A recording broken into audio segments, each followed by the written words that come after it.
दादा, तुम्ही असे नुसते उभे ते आले ना. सामोरे नको का जायला?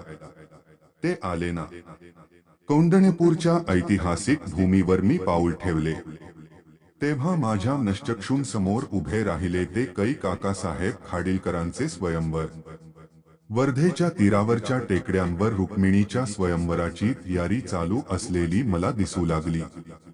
कुंडनपुरात कृष्ण दाखल झाला आहे या वार्तेने भांबावून गेलेल्या रुक्मिणीचे ते आले ना हे भावमधुर शब्द त्या भूमीतून पुन्हा उमटत आहेत असेच क्षणभर वाटले.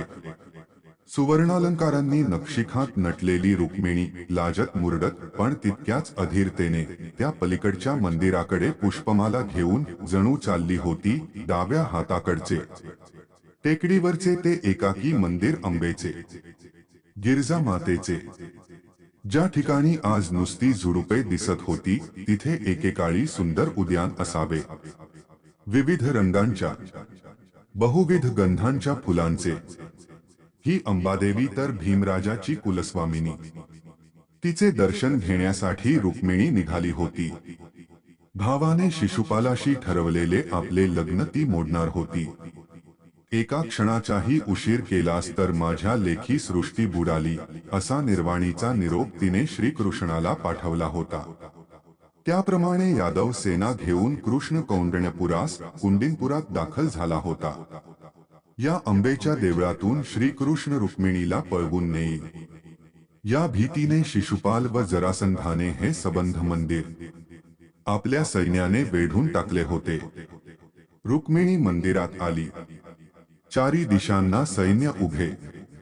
देवीचा आशीर्वाद घेऊन रुक्मिणी दारात आली. बाजूच्या खिडकीतून ती भिरभिरत्या नजरेने श्रीकृष्णाला शोधू लागली. तोच एक रथ नवरंग उधळत वायुवेगाने त्या खिडकीजवळ आला. रुक्मिणीच्या हातातील पुष्पमाला त्या सारथ्याच्या गळ्यात पडली. रुक्मिणीला त्याने रथात घेतले आणि श्रीकृष्णाचा रथ मथुरेच्या दिशेने भरधाव निघाला. शत्रुसैन्य पाहत राहिले. सैन्यदुर्गाची फळी केव्हा फुटली हे क्षणभर कुणाला समजलेच नाही. ज्या खिडकीतून रुक्मिणीचे हरण झाले असे सांगितले जाते त्याच खिडकीशी उभा राहून समोरचे दृश्य मी न्याहाळीत होतो. हा गतेतिहास आठवत होतो. आजचे कौंडण्यपूरचे स्वरूप पाहून ही पुराण कथा मनाला पटेना.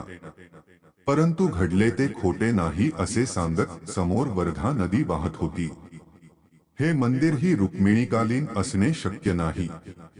परंतु जुन्या आठवणींना उजाळा देण्याचे काम ते करते आहे. हे मंदिर इतर मंदिरांपासून एका अल्प टेकडीवर आहे. मूळ मंदिर अतिशय लहान आहे व पुढचा भाग त्या मानाने आधुनिक आहे. या मंदिराला पांढरा रंग दिला असल्याने तर ते एखाद्या मशिदीसारखे दिसते. या मंदिराजवळूनच ही वर्धा नदी पूर्वी वाहत असावी. तिने आपले जुने वसिष्ठा हे नाव टाकले. त्याबरोबर मार्गही बदलला. कारण या मंदिराकडे ज्या वाटेने मी चालत गेलो ती वाट अगदी वालुकामय होती. ज्या नदीने या गावाला जीवन दिले तिनेच ते गाव नंतर स्वाहा केले असावे. रुक्मिणी बरोबर कुंडनपूर गाजविले ते दमयंतीने. इंद्रादी देव आपले देवपण विसरून व नळराजाची रूपे घेऊन दमयंतीच्या स्वयंवराला हजर राहिले ते याच कौंडण्यपुरात. विदर्भात फिरत असताना मोसी या गावाजवळ एक नदी लागली. तिचे नाव अजूनही आहे दमयंती. दमयंती व रुक्मिणी या दोघींचेही कौंडण्यपूर हे माहेर. दोघीही विदर्भकन्यात एकीने सफल प्रेमाचे अमृत चाखले, दुसरीने विरहाचे हलाहल पचवले. रुक्मिणीचे हरण खुद्द अमरावती नगरीतील अंबेच्या देवळातून झाले असेही सांगितले जाते. कौंडण्यपूरचा विस्तार त्या काळी अमरावतीपर्यंत पसरला होता असेही कुणी मानतात. काही असले तरी विदर्भाने या रोमांचकारी घटनेच्या खुणा मोठ्या जिव्हाळ्याने जपल्या आहेत. अमरावतीपासून 8-10 मैलांवर असलेले भातुकली हे असेच एक गाव. कृष्णाकडून पराभूत झालेला रुक्मी आपल्या प्रतिज्ञेप्रमाणे कुंडीनपुराला परतला नाही. भोजकूट नावाचे नगर बसवून तो तिथेच राहिला. आजचे भातुकली हे भोजपूरचे आधुनिक रूप. भरधाव निघालेला कृष्णाचा रथ जिथे प्रथम थांबला ते मालधूर हे गाव अमरावतीपासून 10-12 मैलांवर लागते. रुक्मिणीला तहान लागली म्हणून कृष्णाने इथे रथ थांबवला. एक बाण मारून तिथे विहीर उत्पन्न केली. श्रीकृष्णाने येथे रथाची धूर घेतली म्हणून गावाचे नाव मालधूर झाले. श्रीकृष्ण निघून गेला, परंतु त्याच्याबरोबर आलेले बरेचसे वहाड येथेच राहिले. विदर्भाचे नवे नाव वहाड झाले. पौराणिक कालानंतर एक संत कसा निर्माण झाला की त्याने भीमकाच्या जाव्याचे महत्त्व या नगरीत प्रस्थापित केले. पंढरपूरच्या विठोबाला या संताने सदारामाने सासरी आणले. चंद्रभागेच्या वाळवंटाप्रमाणे वर्धेच्या वाळवंटातही या संताने प्रतिपंढरी वसविली. कौंडण्यपूरचा उल्लेख विदर्भ पंढरी म्हणून होऊ लागला. आजचे कौंडण्यपूरचे दृश्यही पंढरपूरसारखेच आहे. मुख्य व आकर्षक दिसणाऱ्या विठ्ठल मंदिराच्या सोबतीला अनेक मंदिरे या वाळवंटात उभी आहेत. या गावाच्या चांभारांनी मातंगांनी आपल्यासाठी याच टेकड्यांवर स्वतंत्र मंदिरे बांधली आहेत. सर्व मंदिरांना रंग पांढराच. विदर्भात मला बहुतेक ठिकाणी मंदिरांना पांढरा रंग आढळला. निजामशाहीचा अंमल वहाडवर दीर्घकाळ राहिल्याचा हा परिणाम असावा. सकाळच्या शुभ वेळी मी कौंडण्यपूरला गेलो, तेव्हा उगवत्या सूर्याच्या प्रकाशात ती शुभ्र मंदिरे चमकत होती. वर्धेला फारसे पाणी नव्हते. पलीकडचे गाव गजबजलेले दिसत होते. तो परिसर देऊळवाड्याचा होता. त्या पलीकडे लागते आरवी. या वाळवंटात 2 आधुनिक संतांनी आपल्या भजनांनी व प्रवचनांनी लोकांना वेडे केले. एक संत गाडगेबाबा व दुसरे तुकडोजी महाराज.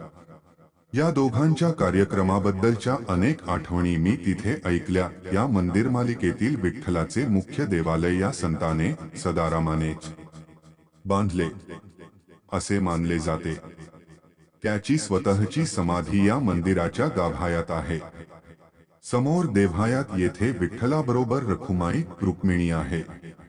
जावई घरी आल्यामुळे भीमक राजाच्या परिवारातील काही लोक या विठ्ठल रुक्माई बरोबर शेजारी उभे आहेत.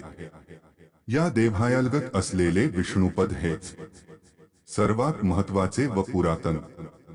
कृष्णरूपी विष्णूची, विठ्ठलरूपी कृष्णाची, रखुमाईरूपी रुक्मिणीची पूजा या मंदिरात केली जाते.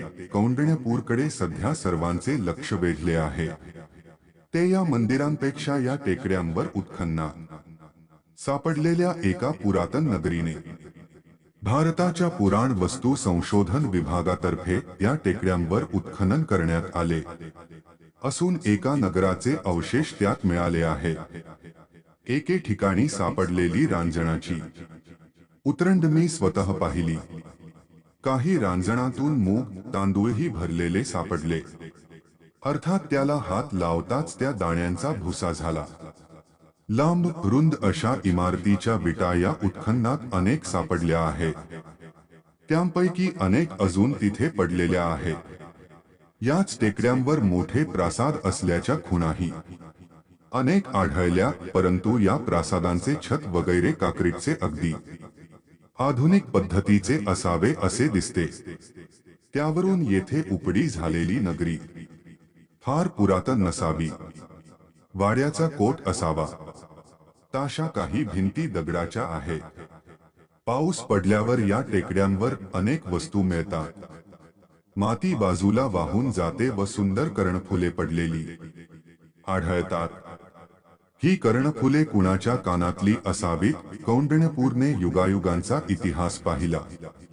कुंडिन किंवा कौंडिण्य या नावाच्या ऋषीचे नाव अखेर गावाने घेतले, तरी अनेक राजवटी या नगरीने पहिल्या 3 ते 6व्या शतकापर्यंत वाकाटकांची सत्ताही या भूमीवर होती.